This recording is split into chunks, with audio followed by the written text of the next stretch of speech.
Welcome to S4 media.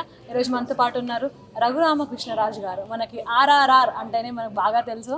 So ఆయన మాటలే తెలుసుకుందాం మన 24 తానా కాన్ఫరెన్స్ గురించి.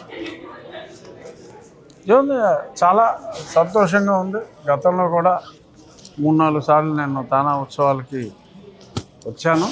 2023లో కూడా ఉన్నాను ఇక్కడ.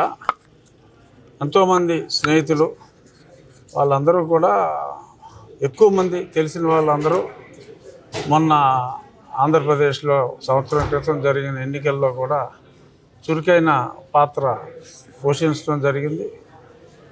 పోస్ట్ ఎలక్షన్ ఖచ్చితంగా ఎంతో ఆనందంగా ఉన్న వీరితో కలిసి తానా ఉత్సవాల్లో పాల్గొవాలని చెప్పి వారి ఆహ్వానం మేరకు నేను ఇక్కడ రావడం జరిగింది. ఇప్పుడు ప్రారంభం కాబోతోంది.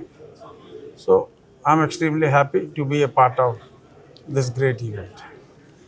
సో మీరు స్పీకర్గా ఉండి చాలా చాకచక్యంగా చేశారండి మన ఆంధ్రప్రదేశ్ పాలిటిక్స్. సో ఇంకా మీరు తెలుగుదేశం పార్టీలో కానీ మీ సేవా కార్యక్రమాలు ఎలాంటివి చేపట్టబోతున్నారు? కంటిన్యూస్ ముఖ్యమంత్రి గారు అవేర్నెస్లో పనిచేస్తున్నారు. సో ఆయన ఆలోచనలు ఆయనవి, దాన్ని అనుసరిస్తూ ప్రజలకు మంచి జరిగేలాగా చూడటం మా బాధ్యత. మేము ఎన్ఆర్ఐలుగా మా సహాయం ఎలా మేము సహాయం చేయగలుగుతామండి? మీ ఊర్లో మీరు మంచి చేసుకోవటం, వాళ్ళ ఊళ్ళో వచ్చి వాళ్ళ ఊళ్ళో అందరికీ మంచి చేయటం. P4 అని చెప్పి ఒక మంచి కార్యక్రమం పెట్టారు ముఖ్యమంత్రి గారు.